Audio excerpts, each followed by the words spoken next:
നമസ്കാരം. സിനിമയിലെ കഥ എന്ന് പറയുമ്പോൾ സിനിമാ കഥ പോലെ തന്നെയാണ് ഞങ്ങളുടെയൊക്കെ സിനിമയിലേക്കുള്ള പ്രവേശവും അതിനെ തുടർന്നുള്ള ഞങ്ങളുടെ ജീവിതയാത്രവും. പ്രത്യേകിച്ചും സിനിമാ യാത്ര എന്ന് പറയുന്നത് എന്നെ സംബന്ധിച്ചോളം ഇപ്പോൾ 1978 തുടങ്ങിയതാണ്. 78 ഞാൻ ചലച്ചിത്ര മേഖലയിലേക്ക് കടന്നു വരുന്നത്.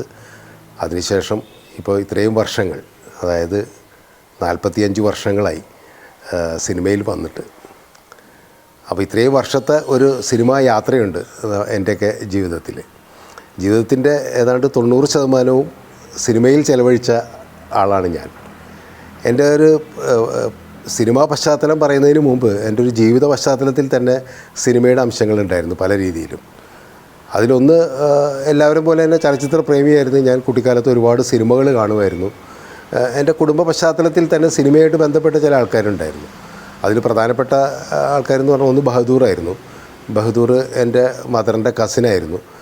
അപ്പോൾ കുട്ടിക്കാലം മുതൽ നമ്മൾ അടുത്തറിഞ്ഞിട്ടുള്ളൊരു സിനിമാ ലോകമെന്ന് പറയുന്നത് ബഹദൂറുമായിട്ട് ബന്ധപ്പെട്ടിട്ടുള്ളതായിരുന്നു. വല്ലപ്പോഴൊക്കെ ഞങ്ങളുടെ തറവാട് വീട്ടിൽ ബഹദൂർ വരികയും എൻ്റെ ഫാദറായിട്ടും എൻ്റെ അമ്മാവന്മാരെയൊക്കെ ആയിട്ടും ബഹദൂർ നല്ല അടുപ്പമുണ്ടായിരുന്നു. പ്രത്യേകിച്ചും അമ്മാവന്മാരായിട്ട്.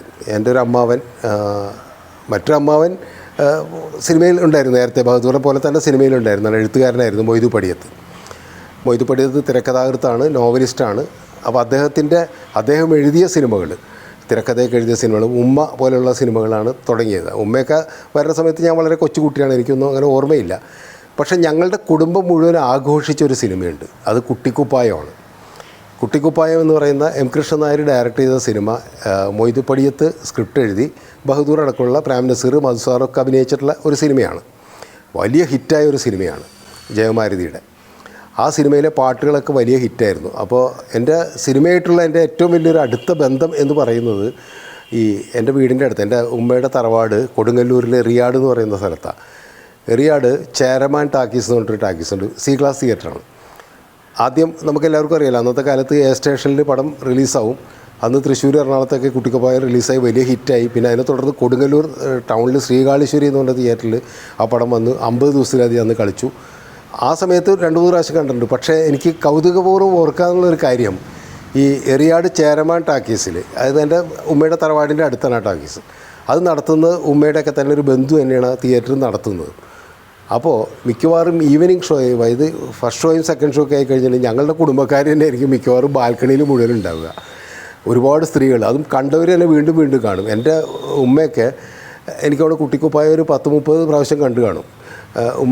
ഉമ്മയുടെ സഹോദരിമാർ, അതുപോലെ തന്നെ അമ്മായിമാർ, അങ്ങനെയുള്ള സ്ത്രീകളൊക്കെ തന്നെ. അവർ ദിവസേന എന്നോണം സിനിമക്ക് പോയിരുന്നത് ഒരു ജീവിതത്തിലൊരു ദിനചര്യ പോലെയാണ് അവർ ഈ കുട്ടിക്കുപ്പായം കാണാൻ പോവുക എന്നുള്ളത്. ഞങ്ങൾ കുട്ടികളൊക്കെ തന്നെ അതിൻ്റെ പാട്ടുകൾ കേൾക്കാനാണ് വീണ്ടും വീണ്ടും പോവുക. അപ്പോൾ അതിൻ്റെ ഒരു കൗതുകം എന്ന് പറയുന്നത്, ഈ ചേരമാൻ ടാക്കീസിൻ്റെ അത് സിനിമ തുടങ്ങുന്നതിന് മുമ്പ് ഈ സി ക്ലാസ് തിയേറ്ററിലൊക്കെ പാട്ട് പുറത്തേക്ക് വെക്കും.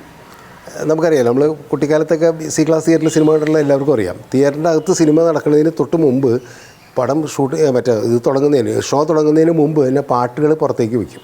അപ്പോൾ ഈ പാട്ടുകൾ കേൾക്കാൻ വേണ്ടിയിട്ട്, പുറത്തുനിന്ന് പാട്ട് കേൾക്കാൻ വേണ്ടിയിട്ട് ആൾക്കാർ വന്ന് പുറത്ത് നിൽക്കും. ഒരു മൈതാനമുണ്ട്, ചേരമാൻ മൈതാനം എന്ന് പറഞ്ഞിട്ട്. അത് വളരെ പ്രസിദ്ധമായ ഒരു സ്ഥലമാണ്. കൊടുങ്ങല്ലൂരിൻ്റെ ഒരു ചരിത്ര പാരമ്പര്യമായിട്ടൊക്കെ ബന്ധപ്പെട്ടുള്ളതാണ് ഈ ചേരമാൻ മൈതാനവും ചേരമാൻ ടാക്കീസും ഒക്കെ. ചേരമാൻ പെരുമാളിൻ്റെ പേരിലുള്ള സിനിമ ടാക്കീസാണത്. അപ്പോൾ ആ ടാക്കീസിലാണ് നമ്മൾ ഈ പാട്ടുകൾ കേൾക്കുക എന്നുള്ളത് അന്ന് എൻ്റെ ഏറ്റവും വലിയൊരു കൗതുകമായിരുന്നു. അപ്പോൾ സിനിമ തിയേറ്ററിൻ്റെ അകത്ത്, ടാക്കീസിൻ്റെ അകത്ത് കയറിയില്ലെങ്കിലും പുറത്ത് നിന്ന് ഞങ്ങൾ കുട്ടികളൊക്കെ ഇങ്ങനെ പാട്ട് കേൾക്കുമായിരുന്നു. പിന്നെ സിനിമ തിയേറ്ററിൻ്റെ അകത്ത് ഇരുന്നിട്ട് പല പ്രാവശ്യം നമ്മുടെയൊക്കെ ബന്ധുക്കളുടെ കൂടെ ഈ കുട്ടിക്കുപ്പായം കണ്ടൊരു ഓർമ്മയാണ് എൻ്റെ സിനിമാ ജീവിതത്തിൻ്റെ ഏറ്റവും മധുരമുള്ളൊരു ഓർമ്മ എന്ന് പറയുന്നത്. മറ്റൊരു ഓർമ്മ, അത് എൻ്റെ ഓർമ്മയിൽ കൃത്യമായിട്ടില്ലെങ്കിൽ പോലും എൻ്റെ ഉമ്മയും എൻ്റെ അമ്മാമാരൊക്കെ പറഞ്ഞു കേട്ടൊരു കഥയിൽ എനിക്കറിയാവുന്നത് ചെമ്മീൻ സിനിമയുടെ ഷൂട്ടിങ്ങാണ്. ചെമ്മീൻ സിനിമ ഞങ്ങളുടെ വീടിൻ്റെ അടുത്ത് അഴീക്കോട് എന്ന് പറയുന്ന സ്ഥലത്ത്, എറിയാടിൻ്റെ അടുത്ത് അഴീക്കോട് കടപ്പുറത്തൊക്കെയാണ് അത് ഷൂട്ട് ചെയ്തത്. അതിൽ സത്യൻ താമസിക്കുന്ന ഏരിയയും അങ്ങനെ സത്യനും ഷീലയൊക്കെ ആയിട്ടുള്ള കുറേ പോർഷൻസ് ഷൂട്ട് ചെയ്തെന്ന് പറയുന്നു. അന്നത്തെ ഓർമ്മകൾ, ഞാൻ ഷൂട്ടിംഗ് കാണാൻ പോയിട്ടില്ല. എൻ്റെ ജീവിതത്തിൽ ആദ്യമായിട്ട് ഷൂട്ടിംഗ് കണ്ടതെന്ന് പറയുന്നത് ചിലപ്പോൾ ചെമ്മീൻ്റെ ആയിരിക്കും. കൃത്യമായ ഓർമ്മയില്ല എങ്കിൽ പോലും എൻ്റെ മനസ്സിലുണ്ടായിരുന്നത് സത്യനെയും ഷീലയും ഒന്നും കണ്ടതായിട്ട് എൻ്റെ ഓർമ്മയിലില്ല.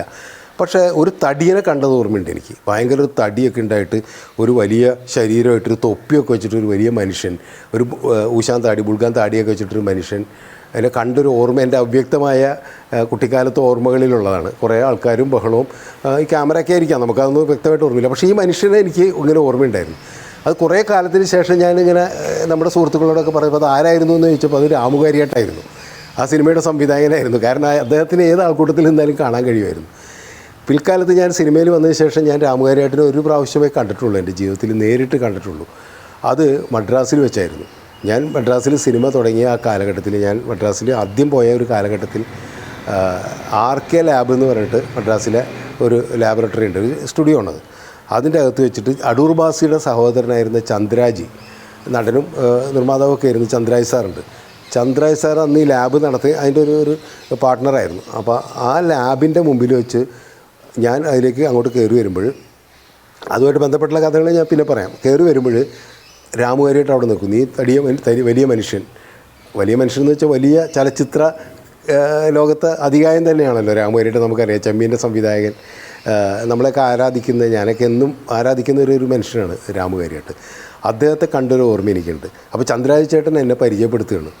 കമല ഇങ്ങോട്ട് വന്ന് പറഞ്ഞ് വിളിച്ചിട്ട്, അപ്പോൾ ഞാനന്ന് സിനിമയിൽ വന്നിട്ടുള്ളൂ, മദ്രാസിൽ വന്നിട്ട് കുറച്ച് നാളുകളായിട്ടുള്ളൂ.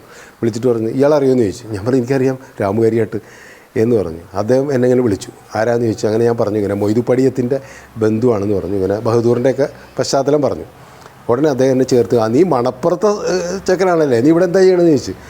മണപ്പുറം എന്ന് വെച്ചാൽ ഞങ്ങൾ ഈ ചേറ്റുവ മണപ്പുറം എന്നാണ് ഈ ഏരിയനെ മുഴുവൻ പറയുക. ചേറ്റുവ മുതൽ കൊടുങ്ങല്ലൂർ വരെയുള്ള പ്രദേശത്തെ ചേറ്റുവ മണപ്പുറത്ത് നിന്നാണ് പൊതുവെ പറയുക. ചേറ്റുവയിലാണ് രാമുകാരിയാട്ടിൻ്റെ വീട്. അപ്പോൾ മണപ്പുറത്ത് ഒരുപാട് കലാകാരന്മാരുണ്ട്. നമുക്കറിയാം, ഭാസ്കരൻ മാഷ് തുടങ്ങിയിട്ടുള്ള ഒരുപാട് കലാകാരന്മാരുണ്ട്, കുഞ്ഞുണ്ണി മാഷ് തുടങ്ങിയിട്ടുള്ള ഒരുപാട് പേരുണ്ട്. ഇവരൊക്കെ മണപ്പുറത്തിൻ്റെ കലാകാരന്മാരെന്ന് പറയാം. അപ്പോൾ ആ രീതിയിലാണ് രാമുകാരിയായിട്ട് എന്നെ ചേർത്ത് പിടിച്ചിട്ട് എൻ്റെ തലയിൽ കൈവച്ച് അനുഗ്രഹിച്ചു. അപ്പോൾ നീ സിനിമ സംവിധാനം പഠിക്കാൻ വന്നതാണല്ലേ, നന്നായി വരട്ടെ എന്ന് പറഞ്ഞിട്ട്. സത്യത്തിൽ ചലച്ചിത്ര മേഖലയിലേക്ക് ഞാൻ കടന്നു വരുന്ന സമയത്ത് എനിക്ക് കിട്ടിയിട്ടുള്ള ഏറ്റവും വലിയൊരു അനുഗ്രഹവും ഒരുപക്ഷെ പ്രചോദനവും ആ രാമുകാരിയാട്ടിൻ്റെ അനുഗ്രഹമായിരുന്നു എന്നാണ് എനിക്ക് തോന്നുന്നത്. അതുപോലെ തന്നെ കൊടുങ്ങല്ലൂരിനെ സംബന്ധിച്ചോളം അന്ന് പല സിനിമകളും ഷൂട്ടിംഗ് നടക്കുന്ന ഒരു സ്ഥലമായിരുന്നു. പ്രേം നസീർ ഇവിടെ കൊടുങ്ങല്ലൂർ കരിക്കുളം എന്ന് പറഞ്ഞൊരു ഫാമിലിയുണ്ട്, ഡോക്ടർ സിദ്ദീഖ് എന്നൊക്കെ പറഞ്ഞിട്ട്. അദ്ദേഹം ബഹദൂറും കൂടി പ്രേം നസീറുമായിട്ട് ബന്ധമുണ്ടായിരുന്നു. ബഹദൂറിൻ്റെ ഏറ്റവും അടുത്തൊരു ഫ്രണ്ടായിരുന്നു ഡോക്ടർ സിദ്ദീഖ്. അപ്പോൾ ഈ ഡോക്ടർ സിദ്ദീഖിൻ്റെ വീട്ടിലിടക്ക് പ്രേം നസീർ വന്ന് അവിടെ താമസിക്കാറൊക്കെ ഉണ്ടായിരുന്നു. അപ്പോൾ അതൊക്കെ നമ്മളിങ്ങനെ പറഞ്ഞു കേട്ടിട്ടുണ്ട്. അങ്ങനെ ഇരിക്കുമ്പോഴാണ് ഒരിക്കൽ കൊടുങ്ങല്ലൂർ ഒരു ഷൂട്ടിംഗ് വന്ന് കാലചക്രം എന്ന് പറയുന്ന പടം. അത് പ്രേം നസീറും ജയഭാരതിയൊക്കെ അഭിനയിച്ച പടമാണ്. മമ്മൂട്ടി ആദ്യമായിട്ട് ഒരു കടത്തുകാരനായിട്ട് അഭിനയിച്ച സിനിമ അതാണെന്ന് പറയുന്നു. നമ്മളിപ്പോൾ യൂട്യൂബിലൊക്കെ അത് കണ്ടു കാണുമല്ലോ. അതൊന്നും ഞാൻ കണ്ടിട്ടില്ല, പക്ഷേ കൊടുങ്ങല്ലൂർ അതിൻ്റെ ഷൂട്ടിംഗ് കുറച്ച് കണ്ടത് എനിക്ക് ഓർമ്മയുണ്ട്. അതിൽ പ്രേം നസീറും ജയഭാരതിയൊക്കെ അഭിനയിക്കുന്ന സീൻ. അങ്ങനെ ഷൂട്ടിംഗ് കാണാനായിട്ട് പലപ്പോഴും നമ്മൾ കുട്ടിക്കാലത്ത് തന്നെ, സ്കൂളിൽ പഠിക്കുന്ന കാലത്ത് തന്നെ ഈ നാട്ടിൽ നിന്ന് നമുക്ക് കാണാനുള്ള അവസരം ഉണ്ടായിരുന്നതാണ്. അതുപോലെ എൻ്റെ വീടിൻ്റെ അടുത്ത് ഞാൻ ജനിച്ചു വളർന്നത് മതിലകം എന്ന് പറയുന്ന സ്ഥലത്താണ്. കൊടുങ്ങല്ലൂരിൽ നിന്ന് ഒരു 8 കിലോമീറ്റർ അപ്പുറത്ത് ഗുരുവായൂർ റൂട്ടിലാണ് ഈ മതിലകം എന്ന് പറയുന്ന സ്ഥലം. ഈ മതിലകത്ത് അവിടെ ഒരു സിനിമാക്കാരുണ്ടായിരുന്നു, ഹമീദ് കാക്കശ്ശേരി എന്ന് പറഞ്ഞിട്ട്. അദ്ദേഹം അസോസിയേറ്റ് ഡയറക്ടറായിരുന്നു കുറേ സിനിമയുടെ. പിന്നീട് ഒരു മനസ്സെന്ന് പറഞ്ഞിട്ട് പ്രേം നസീറൊക്കെ അഭിനയിച്ച ഒരു സിനിമ സംവിധാനം ചെയ്തിട്ടുണ്ട്. അദ്ദേഹം എൻ്റെ വീടിൻ്റെ അടുത്തായിരുന്നു. അപ്പോൾ അദ്ദേഹത്തിൻ്റെ ഇളയ അനിയനൊക്കെ എൻ്റെ കൂടെ സ്കൂളിലൊക്കെ പഠിക്കുന്നതാണ്. അപ്പോൾ ഹമീദ് കാക്കശ്ശേരി അസോസിയേറ്റ് ഡയറക്ടറായിട്ട് ഒരു പടം ഈ ഞങ്ങളുടെ സ്കൂളിൻ്റെ അടുത്ത് മതിലകം എന്ന് പറഞ്ഞ സ്ഥലത്ത് ഒരു കടവിൽ ഷൂട്ടിംഗ് നടക്കരുത്. ജലകന്യക എന്നായിരുന്നു ആ സിനിമയുടെ പേര്. മധുസാറ്, ഉഷാ നന്ദിനി, നെല്ലിക്കോട് ഭാസ്കരനൊക്കെ അഭിനയിച്ച സിനിമയാണ്. ആ സിനിമയുടെ ഷൂട്ടിംഗ് ലൊക്കേഷനിൽ ഒരു ദിവസം കാലത്തോട്ട് വൈകുന്നേരം വരെയും സ്കൂൾ കട്ട് ചെയ്ത് പോയി നിന്ന ഓർമ്മയൊക്കെ ഉണ്ട്. അങ്ങനെ സിനിമാ ഷൂട്ടിങ്ങുകൾ കാണുക, സിനിമാക്കാരെയൊക്കെ കാണുക എന്നുള്ളത് എൻ്റെ കുട്ടിക്കാലത്ത് എനിക്ക് പലപ്പോഴും സാധിച്ചിട്ടുള്ള കാര്യമാണ്.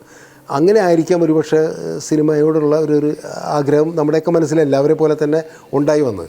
പക്ഷേ എൻ്റെ ഫാദറിനെ സംബന്ധിച്ചോളം ഇപ്പോൾ സിനിമാ മേഖലയിൽ ഇപ്പോൾ ബന്ധുക്കളൊക്കെ ഉള്ളപ്പോഴും പൊതുവെ ചലച്ചിത്ര മേഖലയോടൊരു താല്പര്യമില്ലാത്ത ഒരാളായിരുന്നു എൻ്റെ ഫാദർ എന്ന് പറയുന്നത്. കാരണം സിനിമയിൽ പോയി കഴിഞ്ഞിട്ടുണ്ടെങ്കിൽ ചീത്തയാവും, മദ്യപാനിയാവും എന്നൊക്കെയുള്ള ഒരുപക്ഷെ അദ്ദേഹം നമ്മളായിട്ട് ബന്ധപ്പെട്ട ആൾക്കാരൊക്കെ ഉള്ള അവരുടെ ജീവിതം കണ്ടിട്ടായിരിക്കാം.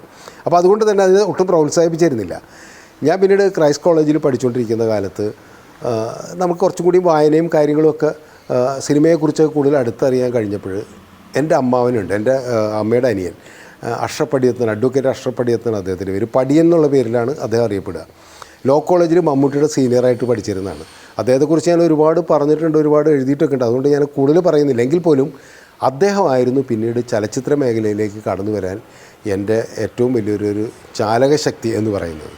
ഒരുപക്ഷെ പടിയൻ എന്ന് പറയുന്ന എൻ്റെ അമ്മാവനില്ലായിരുന്നെങ്കിൽ ഞാൻ ഈ മേഖലയിലേക്ക് തന്നെ വരില്ലായിരുന്നു. കാരണം എൻ്റെ ഫാദറിൻ്റെ നിർബന്ധം കാരണം ഞാൻ വേറെ വഴിക്കൊക്കെ പോകുമായിരുന്നു.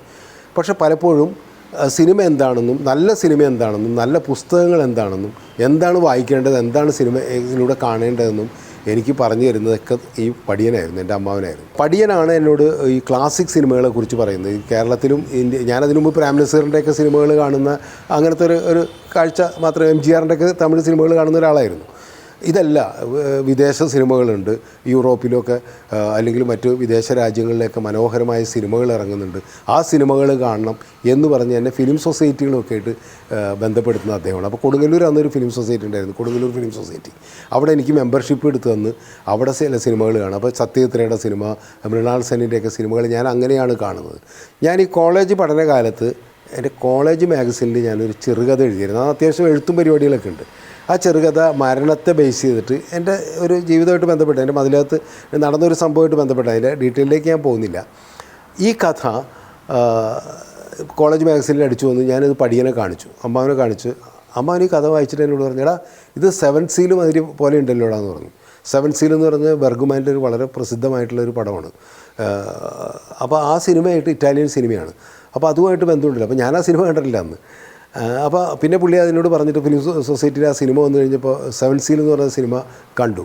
അത് മരണത്തോട് ഒരാൾ സംസാരിക്കുന്നതൊക്കെയാണ് അതിൻ്റെ അകത്ത്, മരണമായിട്ട് ഇരുന്നിട്ട് ചെസ്സ് കളിക്കുന്നതൊക്കെയാണ് ആ സിനിമയുടെ പ്രമേയം. മരണം ഒരു കഥാപാത്രമായിട്ട് വരികയാണ്. അപ്പോൾ ഞാനും ആ കഥയിൽ മരണം ഒരു കഥാപാത്രമായിട്ടാണ് ഞാൻ അന്ന് ആ കഥ എഴുതിയിരുന്നത്. അതെൻ്റെ ഒരു അനുഭവമായിരുന്നു. കാരണം ഒരു ശ്മശാനം സൂക്ഷിപ്പുകാരൻ്റെ, നമ്മുടെ വീടിൻ്റെ അടുത്ത് എൻ്റെ സ്കൂളിൻ്റെ ഓപ്പോസിറ്റ് ക്രിസ്ത്യൻ പള്ളി ഉണ്ടായിരുന്നു.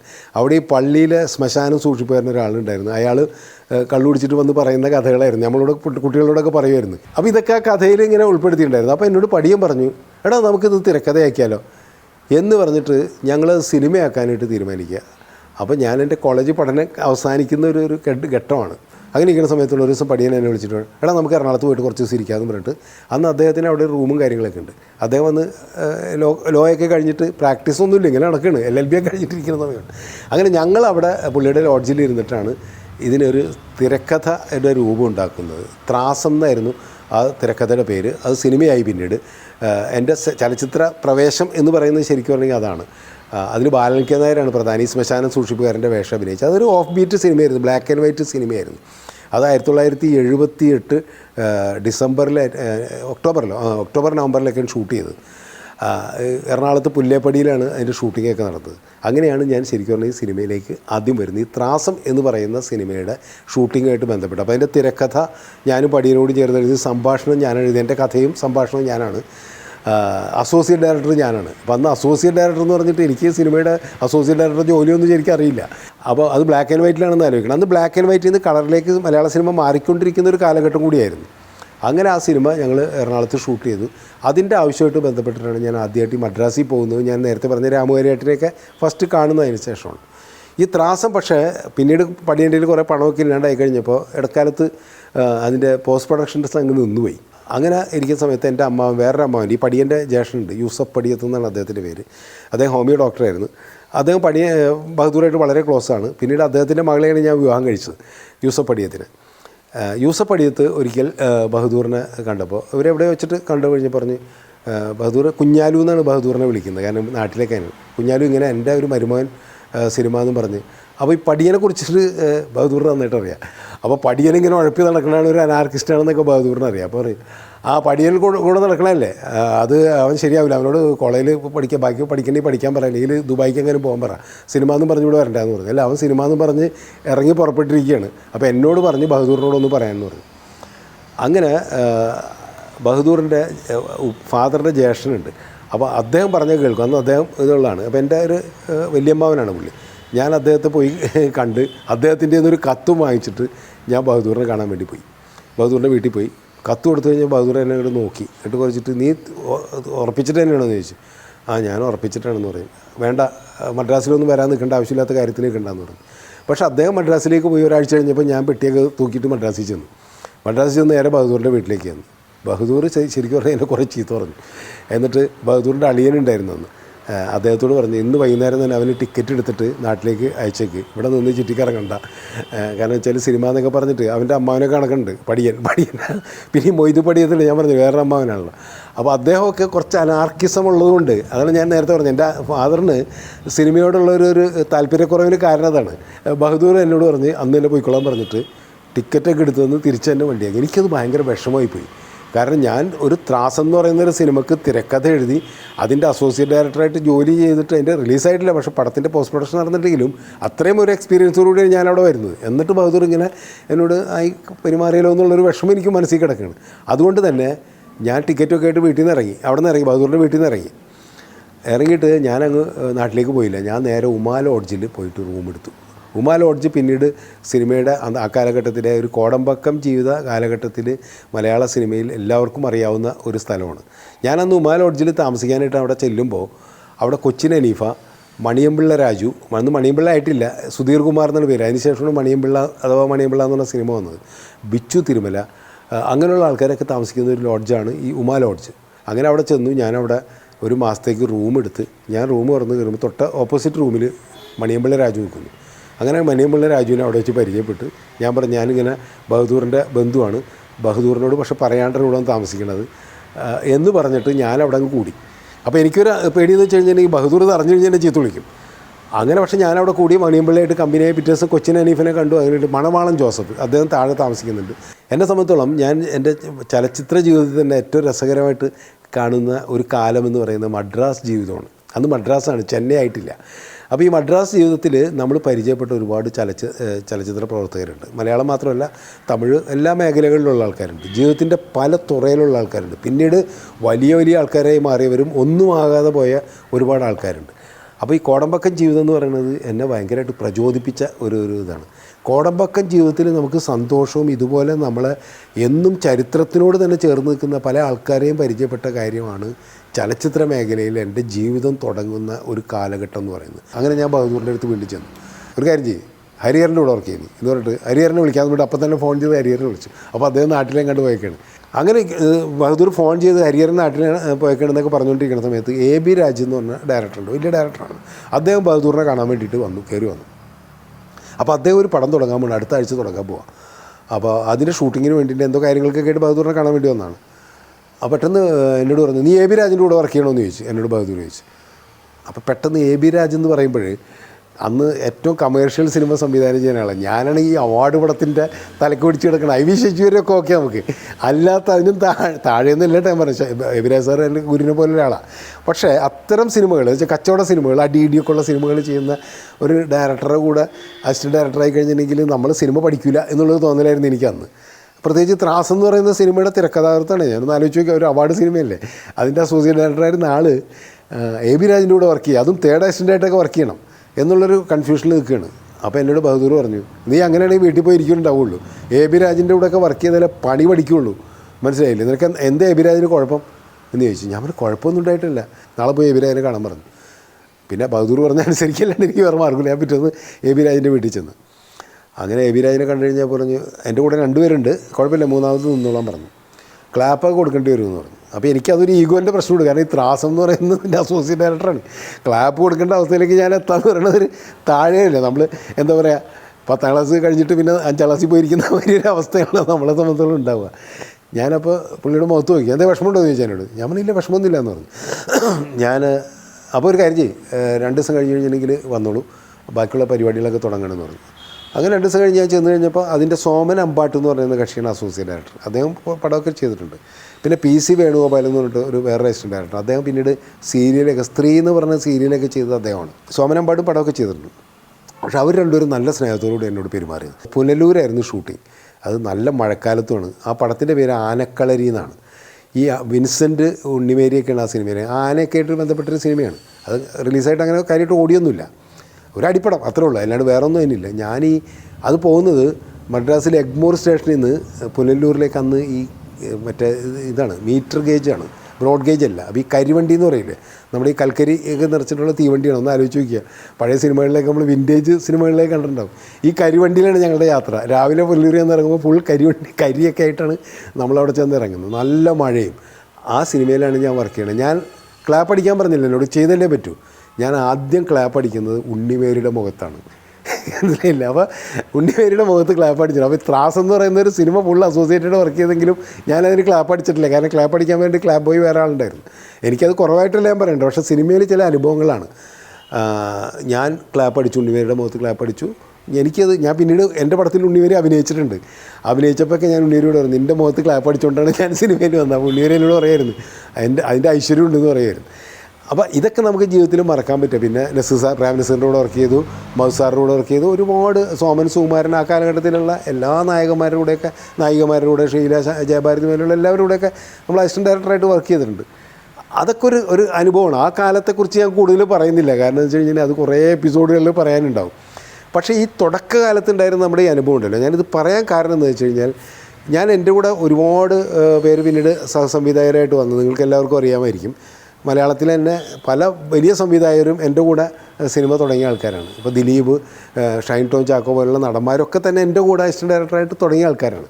പക്ഷേ ഞാൻ ഇവരൊക്കെ എൻ്റെ അടുത്ത് വരുമ്പോൾ ഞാൻ പറയുന്ന ഒരു അനുഭവം ഇതാണ്. കാരണം എന്ന് വെച്ച് കഴിഞ്ഞിട്ടുണ്ടെങ്കിൽ, ഞാൻ എൻ്റെ ഒരു അസോസിയേറ്റ് ഡയറക്ടർ ഐ വി ശശിനെ പോലെ അത്രയും പ്രഗത്ഭനായ ഒരു ഡയറക്ടർ, അസോസിയേറ്റ് ഡയറക്ടർ എന്നോട് പെരുമാറിയ ഒരു രീതിയും, പിന്നീട് ഈ പറയുന്ന കാര്യം നമ്മൾ എന്തൊക്കെയാണെന്ന് നമ്മൾ ധരിച്ച് അവിടെ ചെന്ന് ആദ്യം ക്ലാപ്പ് എടുത്ത് വന്ന് ക്ലാപ്പ് അടിക്കാൻ പറയുന്ന ഒരവസ്ഥയിൽ ക്ലാപ്പ് അടിക്കുക എന്ന് പറയുന്നത് ഒരു മോശം കാര്യമല്ല എന്നാണ് ഞാൻ എൻ്റെ കൂടെ വന്ന് വർക്ക് ചെയ്തിട്ടുള്ള അസിസ്റ്റൻറ്റ് ഡയറക്ടേഴ്സിനോട് ആദ്യം പറഞ്ഞിട്ടുള്ളത്. അവർക്ക് ആദ്യം ക്ലാപ്പ് എടുത്ത് കൊടുക്കുകയും ചെയ്യുക. അപ്പോൾ അതുകൊണ്ട് തന്നെ ദിലീപ് ആയാലും ശരി, ലാൽ ജോസ് ആയാലും ശരി, ഷൈൻ ടോം ചാക്കോ ആയാലും ശരി, ആഷിഖ് അബു ആയാലും, വിജിത് തമ്പി എൻ്റെ കൂടെ വർക്ക് ചെയ്തിട്ടുണ്ട്. അങ്ങനെ ഒരുപാട് പേരുണ്ട്, പേര് പറയാൻ പിന്നീട് പറയാം. ഇവരെല്ലാവരും ക്ലാപ്പ് അടിച്ചുകൊണ്ടാണ് തുടങ്ങിയത്. എൻ്റെ സിനിമയിൽ ക്ലാപ്പ് അടിച്ചു. അത് അവരഭിമാനത്തോടുകൂടി ഇന്നും അത് പറയുന്നുണ്ടെങ്കിൽ അതാണ് ഏറ്റവും വലിയ ഒരു, ഞാനും അത് അഭിമാനമായിട്ട് കാണണം. ഇന്നും ഡയറക്ടർ എന്നുള്ള രീതിയിൽ എൻ്റെ സിനിമയ്ക്ക് ക്ലാപ്പ് അടിക്കാൻ എനിക്ക് വിഷമില്ല. ഞാൻ ചിലപ്പോൾ അസിസ്റ്റൻറ്റ് ഡയറക്ടറുടെ കണ്ണിൽ ക്ലാപ്പ് വാങ്ങിച്ചിട്ട് ഞാൻ അടിക്കാറുണ്ട്. കാരണം അതൊരു മോശം കാര്യമല്ല. പക്ഷെ മോശമായിട്ട് ധരിച്ച ചില ആൾക്കാരുണ്ട്. അതും എൻ്റെ ഒരു അസിസ്റ്റൻറ്റ് ഡയറക്ടറായിരുന്നു. അത് ഞാൻ അയാളുടെ പേര് പറയില്ല, പക്ഷെ അതെന്നെ സിനിമാ രംഗത്ത് തന്നെ എനിക്ക് ഏറ്റവും കൂടുതൽ വേദന ഉണ്ടാക്കിയ ഒരു സംഭവമാണ്. അത് ഞാൻ പിന്നീട് അതിനെക്കുറിച്ച് എൻ്റെ ഓരോ സിനിമകളെക്കുറിച്ച് പറയുമ്പോൾ പറയാം. അപ്പോൾ ഒരു സഹസംവിധായകനായിട്ടുള്ള എൻ്റെ ഒരു പ്രാരംഭഘട്ടം, സിനിമയിലേക്കുള്ള ഒരു പ്രവേശ കാലമാണ് എൻ്റെ സിനിമയിലെ കഥ എന്ന് പറഞ്ഞിട്ട് എനിക്ക് ആദ്യം പറയാനായിട്ട് ഉള്ളൊരു കാര്യം.